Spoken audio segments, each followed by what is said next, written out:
Days where I just can't seem to get along with my husband, Mike. Amidst those days, I heard the sound of a door unlocking and a familiar woman's voice. It was Harper, my sister. Unlike me, she was always loved by our parents. But it wasn't just Harper. Mike was with her too.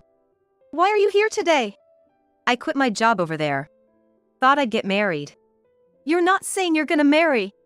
You're as slow to catch on as ever, Harper said with a mocking smile. A defective product unable to conceive. I got pregnant right away. We're finally gonna have a baby. Congrats. But that baby? I started to ask reflexively, then fell silent. Kicked out of the room, I was alone at a cafe, thinking about the future. And I thought, their child is impossible. The documents I had in my luggage told that story. I'm definitely gonna give them a piece of my mind. I muttered in a low voice. My name is Maria Kirk, and I'm 32 years old. A working housewife in my 5th year of marriage. My husband, Mike, is a former senior colleague, 3 years my senior.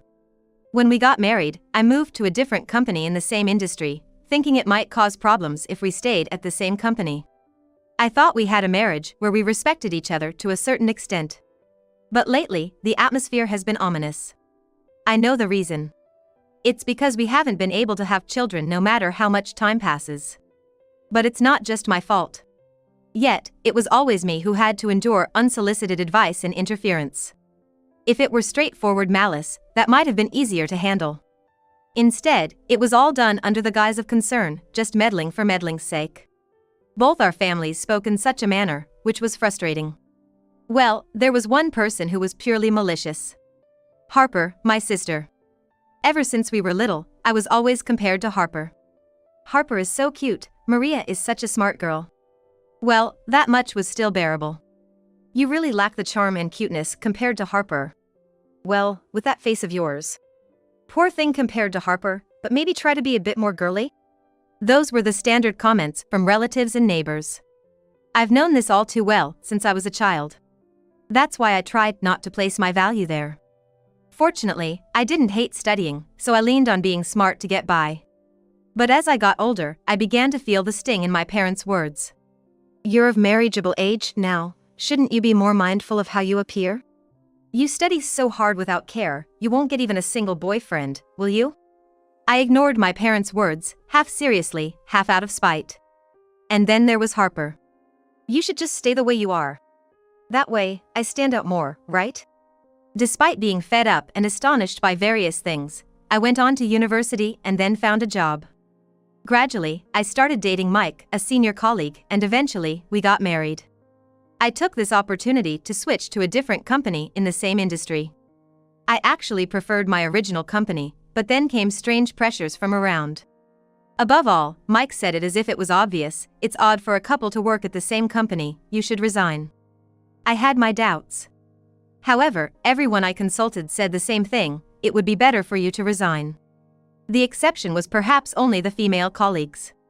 And then, a colleague from the same industry who said that's too bad introduced me to a job at a smaller, but more flexible workplace. Thanks to that, I've been able to continue working in a fulfilling job even after getting married. However, since getting married, both sets of parents have been increasingly vocal about wanting grandchildren. Working so hard. At this rate, we'll never see a grandchild. Take it easy a bit. Mike's earning enough, isn't he? Hurry up and have kids so you can relax. The fact that these words seem devoid of malice makes it all the more troubling. No, they probably mean well. But that's exactly why it's so irritating. The only saving grace is that we live apart from both my parents and in-laws. Still, as the years go by, their insistence has grown stronger, to the point where I even started to think about getting pregnant. So, I began seriously considering having children, went to the hospital to talk about it, and even tried changing my diet. But Mike's attitude has been somewhat passive. Lately, you've been all about that topic, but if you keep it up, I'll lose interest too. Tests? Why do I have to do them?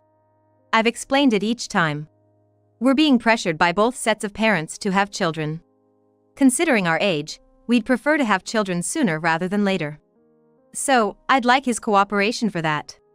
Yet, all he says is, kids will come when they come. After about a year of this back and forth, I got angry and practically dragged Mike to get tested. Mike sulked at my attitude and half-heartedly listened to the doctor. And that was the start of an even greater decline in our intimate life. Even if I stay up late waiting for him the night before a day off, I get, "What, you're still up," with a sigh. And to top it off, "I'm just not in the mood with you right now." Certainly, my approach might not have been the best. Having children is something we should think about together. I understand that. Eventually, calls started coming in from in in-laws. "Lately, Mike's been coming over to eat quite often. Is everything all right between you two?" Wait, he's been going there when he comes home late? "Yeah, he doesn't seem too eager to come home." "Hey Maria, are you taking good care of him?" Being asked that, I was bewildered. "It's because you all are rushing us." I felt a surge of desire to argue back. After hanging up, I stopped waiting for Mike's return every night. Honestly, I was tired of waiting for Mike. I never thought it would come to this, not when we decided to get married, nor in the early days of our marriage. Mike was a reliable senior colleague at work, a companion with whom I could see a future when we were dating. And at the beginning of our marriage, I believed he was someone with whom I could build a new home. I never imagined I'd come to think it was easier without him around. Eventually, I started to think that if Mike was going to stay out late to avoid coming home, then so be it. I immersed myself more and more in my work. Launching new projects, staying late at night for them. Our house was no longer what you'd call a home. I kept getting calls from my parents and in-laws, still asking about children. But I had started to ignore them. If he wasn't interested, then anything I did would be in vain. I was even losing the sense of why we were living together. Then one day, when I came home, our test results had arrived. By then, I had almost forgotten about them. Thinking about it, it was just a normal waiting period. Yet, in that short time, our relationship had cooled significantly. Even looking at this now. I thought so, but I opened the test results anyway. There were no issues on my side. And when I looked at Mike's, I said, "Huh?" I looked at the document again and again. But no matter how many times I looked, the result was the same. Mike had azoospermia. There was no way we could have children. If that's the case, there's no point in staying married, I thought, almost wanting to laugh. This is hopeless, let's get a divorce. Those words raced through my mind. Just then, I heard the sound of the door unlocking. "Are you really okay with this?" I heard a familiar woman's voice. "Harper?" I was surprised and rushed to the entrance. But there, it wasn't just Harper, Mike was with her too. "Oh, Maria, you're here?" Why are you two together? I couldn't think of any reason why these two would come together. After all, Harper had been working in the city center, far from our hometown. "What, you still have that clueless, unfriendly look on your face?" But this snide remark was unmistakably Harper. "Well, anyway, let me in. It's chilly today," she said, taking off her shoes and making her way into the house. Harper, why are you here today? "Oh, Maria, didn't you hear from Mom and Dad?" From Mom and Dad? "I quit my job there. Thought I'd get married." I hadn't heard anything like that. "Well, but it's no use telling you." "Right," Mike said, wrapping his arm around Harper's shoulder and gently leading her to the living room. "Could it be?" Harper, you're not saying you're gonna marry. "You're as slow to catch on as ever. When did this happen?" Harper told me with a mocking smile. "A defective product unable to conceive. I got pregnant right away. We're finally gonna have a baby. Congrats." "But that baby?" I started to ask reflexively, then fell silent. "Got a problem with that?" "No, nothing." "Hey, do your parents know about this?" I told them off. "So, Harper too?" "Well, when I went back to our parents' house, there was Mike." "I see, so that's what happened." This had been going on at my parents' house with these two. Then, there's no point in me being married to him. My feelings must have shown on my face because Harper snapped at me without answering my question, so irritating. "You've always had that attitude. And I'm sick of your know-it-all demeanor too." "Yeah, I'm gonna live here now, so you should just leave." "Right, I don't even want to breathe the same air as you two." I packed my bags and closed the door of the house I lived in with Mike behind me. Dragging my suitcase, I ended up in a random cafe. While having a light meal and searching for a place to stay, I could feel anger bubbling up inside me. "Divorce is fine. I'll do exactly as they wish. I've always done what they wanted, one way or another. But this is the result. I'm done with all of it. Neither my family nor my in-laws have ever protected me. Did my parents not notice anything when Harper and Mike met at their house? No, that can't be it. Surely, when Harper returned after quitting her job, my parents chose Mike's side as a new place for her. Even if it meant kicking me out, both my parents and in-laws would be overjoyed to celebrate the two if they had a child. Those are the people who have been rushing me all this time. But that's impossible. The documents I brought with me tell the story. I'll definitely get back at them. I muttered to myself in a low voice. For now, I decided to have a long-term stay at a hotel. I'll need some time to decide what to do next. With work being busy and on track, even if I rented a place, I wouldn't have time to cook. If it's just for sleeping and waking up, a hotel that does the cleaning for you is much easier. With eating out and laundry services, that's all I need for going back and forth to work. It's much more relaxing than having to constantly think about household chores. And just as I was starting to think that maybe a simple room like this would be fine even after getting divorced, someone came looking for me at the office. Sam? I didn't recognize the name written on the business card passed to me from the reception. Anyway, when I met him, he bowed very politely. I'm really sorry for the trouble Harper and I have caused you, Maria. Does that mean, Sam, you're Harper's? I managed to swallow the words about him being the father of the child in her belly. Yes, we're in a relationship. Even now, at this very moment, she belongs to me. This might be a problematic person. That thought crossed my mind. What do you want with me? I'm really sorry about Harper's recent behavior, Maria. Well, it is a nuisance, but I wasn't sure what to say to him. I really want to take Harper back, but she's at your parents' house now, isn't she? That's when I felt something was off.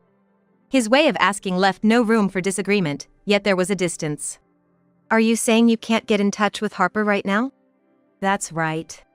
He sighed deeply, looking dejected. For some reason, ever since she quit her job, I've received no replies from her. Even though before, I'd get one back for every 10 messages I sent. Sam showed me his phone screen. I involuntarily let out a small gasp. His messages lined up one after the other. Is he sending one every 5 minutes? And the contents are like, what are you doing now? I was thinking about you, what time are you coming home, and so on. I was amazed he could even function at work with all that going on. Then, without even being asked, he began to tell me about how he and Harper first met. Harper was a senior at my company, and I was under her care in many ways. I had admired her for a long time, but she never showed interest in anyone, just focused on her work for years and years. Could such a woman suddenly come back home and steal her sister's husband? Whether he noticed my internal skepticism or not, Sam continued. Yes, I've had feelings for her for over 10 years. I thought they finally bore fruit 3 months ago. So, that's when you two started dating?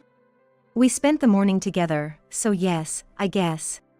Well, that's a bit ambiguous. But soon after, Harper started making mistakes at work and eventually fell ill, quitting her job without me knowing. I realized I hadn't heard from Harper about why she left her job. Maybe there was some meaning behind it. As Sam rattled on, I listened carefully. So, when I asked a colleague about her health, I wondered. Maybe she was pregnant with my child. Well, Harper is indeed pregnant now. So it was true. He stood up, overcome with emotion, looking up to the sky. It must be fate. It was just one time, and yet she conceived. This must mean we're meant to be together. But Harper ran away from that fate, didn't she? Not at all, she's just shy about my love. Incredible. It's the first time I've seen someone say that with a straight face. Maria, please let me see Harper. I need to properly propose to her. But Harper is currently messing around with my husband, and she claims the child is his. That must be her looking out for my younger self's future. But I'm of age now. I thought, 35 and 34 aren't exactly what I'd call of age. Anyway, this guy is completely devoted to Harper, my sister. I decided to test him a bit. To see how devoted he really is. So, right now I'm thinking about divorcing my husband because of his affair with Harper. You're getting a divorce! At least she's saying there's a child, so something must have happened. That's why I want to file for alimony. Sam immediately responded. Alimony? How many thousands of dollars are we talking about? If that's the case, I'll pay Harper's share. Sam, you're wealthy, aren't you? My own question sounded ridiculous to me. Yes, actually, my current company is run by my family. What a revelation. I wanted Harper to know the real me, which is why I hadn't mentioned it until now. However, my father has told me to transfer from the current office to the headquarters.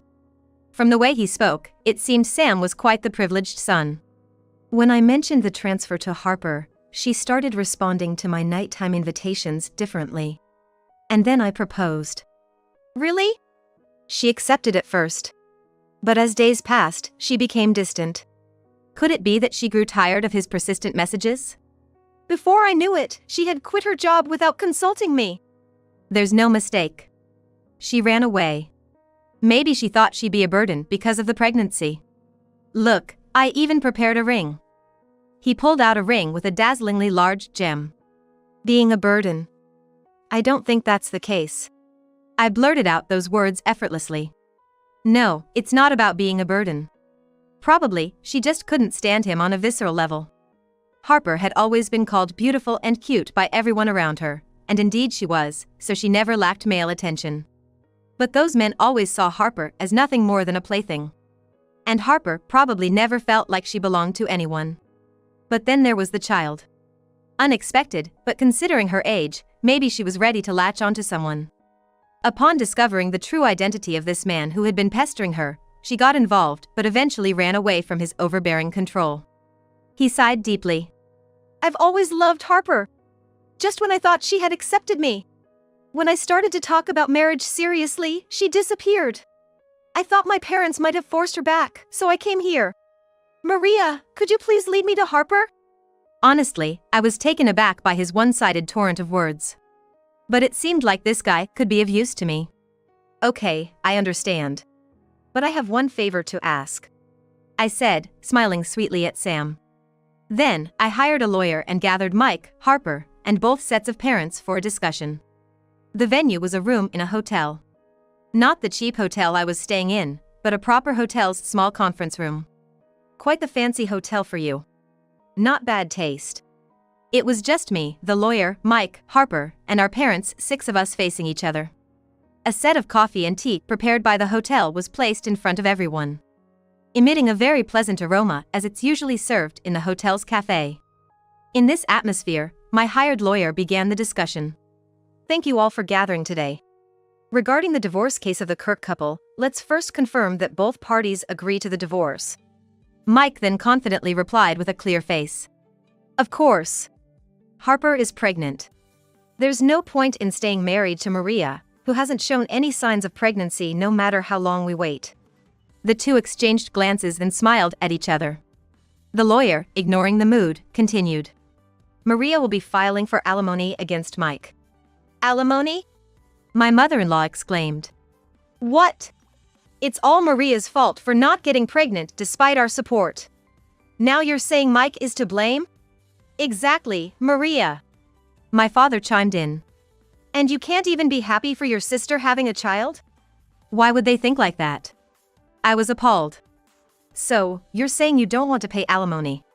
I stated bluntly. No, that's not what we're saying. If you think a child is coming, then that's an admission of engaging in an affair, isn't it? Mike stumbled over his words. I believe the amount I'm asking for in alimony is fair, isn't it? It's not like I'm asking for something outrageous like $20,000. Then, I had the lawyer present the amount of alimony to Mike. Well, I didn't say I wouldn't pay. Mike grimaced at the amount. You'll pay, then? Yeah. He seemed relieved that the amount was less than he feared. He readily signed the divorce papers the lawyer presented. Then, please take care of this. Wait a minute. Harper called out to the lawyer as he was about to leave. Just the alimony to Mike, is that okay? I don't have to pay anything to Maria? Harper. You don't need to ask that. You're jobless and pregnant. Oh, Harper, it's fine. I quickly responded, sipping my tea. Harper sighed exaggeratedly and turned to me with a smile. Oh, good. You're being kind for a change. Me, kind?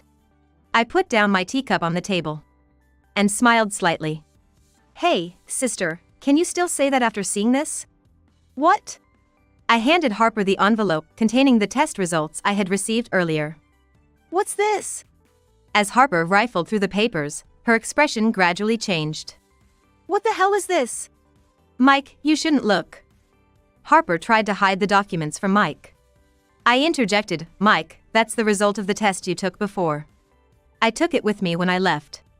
I thought I'd give it back to you today, I told him firmly. Test, what? After a moment's thought, Mike snatched the documents from Harper. This is... Stunned, he alternated his gaze between the documents and me. As you can see, you have azoospermia. What? Both sets of parents murmured in confusion. That means there's no way a child could be between you and Harper. It's impossible. Is that true, Mike? Let me see that. The documents were passed from hand to hand among my in-laws. Mike cradled his head right there. So, that means... Mother's gaze shifted to Harper's belly. Harper, you tricked me? Mike asked Harper in a voice as if crawling on the ground. That's not true, I love you. Whether you love me or not doesn't matter. It's clear the child isn't mine. What's going on here? Whose child is it? That is... Answer me. Then, as if on cue, a loud knock on the conference room door sounded. Come in, the lawyer said, standing up. I'll take it from here. Is that so? Then, I'll go submit the paperwork. Please do. And who came in was... Hey. Harper. Finally found you. What a cheerful voice. With a bright red bouquet of roses, Sam entered the conference room with a beaming smile. Finally found my beloved. Harper shrieked and scooted back in her chair, letting out a high-pitched scream. Retreating until she was cornered against the wall, Harper finally managed to speak. What are you doing here? Why would you ask me that? Oh no, running away from me is futile. Sam approached Harper slowly, smiling widely, holding the large bouquet. After all, I was the one who reserved this hotel conference room today. What? Wait, Maria, you know this guy? Harper glared at me with an intense look. I sighed deeply. Didn't you find it strange that I would reserve a conference room in such a nice hotel? Indeed, Harper had commented it was unusual for me. If it were up to me, I would have used a conference room at the hotel where I was staying. There's no way I could afford such a place with a solid table, flowers in the corner, and coffee and tea brought from a proper cafe. There's no way I could afford something like that. Let me introduce you. This is Sam. He came to my office the other day, worried about Harper. Yes, I was worried, he said, placing the impressive bouquet of flowers he had been holding in front of Harper. An impressive bouquet of flowers. Could there be about 100 flowers in that bouquet? Sam stood in front of Harper, leaning against the wall and looking down at her. Harper, were you planning to give away my child to someone else? Or were you thinking of raising it alone without telling me? At those words, both sets of parents were shocked. So, that means... You're the real... Sam, not paying any attention to the stunned audience, continued to talk rapidly to Harper. I truly love you from the bottom of my heart. Why won't you believe me? Yes, it was 10 years ago when I first met you. Everyone was dizzy and frozen solid from the barrage of words that kept coming. With his refreshing machine gun talk, Sam went from how the two met to things that made you want to interject. You remember that too? The way he told it was quite compelling, leaving me half exasperated and half impressed, listening yet again. Eventually, Sam took Harper's hand, trying to slip on the ring he had taken out. Stop it. Regaining her senses at the sight of the glittering gem, Harper shook off his hand and vehemently shook her head. No! You're not it! It's decided! Why not? As I said, I will not let you want for anything. My parents have been worried about me not finding a marriage partner for a long time. But now they can rest easy. And to have a child too. No, wait, Maria, you set this up. Goosebumps were visible on her wrists and neck. This is, well, truly something one can instantly tell is genuinely disliked just by looking at it. It sounds bad when you say I set it up. After I ran away. Why did you bring him here? Because he said he would cover any amount of alimony for me. I glanced at our parents. "Once again, this is who I am," he said, presenting his business card and then placing the ring back in its case. My father was astounded by the title written on the business card, and my mother was dumbfounded by the size of the gem on the ring. Wow! And then, those who were trying to protect Harper from us suddenly let go of their hands. What, Dad, Mom? Sorry, Harper, but we really can't cover for you anymore. And he's the heir to the company group you were working for. That might be true, but even so. It seemed the fact that it was physiologically repulsive to her got through to our parents. So, you're saying you approve of our marriage? Well, yes. It's better for the child to have its real father, isn't it? Dad. Mom. Harper cried out for help, but our parents were already shaking hands with Sam. "Thank you very much." "Then, Maria, I will make sure to pay the alimony in full later," he said, and then, despite Harper's reluctance, he thrust the bouquet into her chest and swiftly picked her up. No! Harper tried to resist with all her might, but nobody made a move to help. And then, as someone who had been waiting opened the door, Sam left the room with Harper. I thought I heard Harper's screams fading away, but that's none of my concern now. Shall we conclude here? Maria! Suddenly, Mike called out to me. "What? Can't we start over? What are you talking about?" I took out my phone and called the lawyer who had just left. "Hello, how are things on your end?" "Yes, Maria, it has been officially accepted." The lawyer called me by my maiden name. During all this commotion, the lawyer had gone to the city office to submit the divorce papers. "It was wrong from the start when you told me to quit that company and go somewhere else."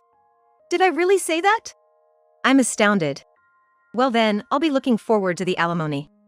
"Wait, Maria! I was wrong, please." "It's too late now." And with that, I too left the conference room.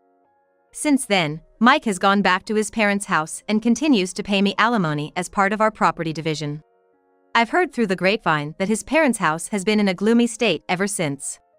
They never expected their pride and joy to have azoospermia.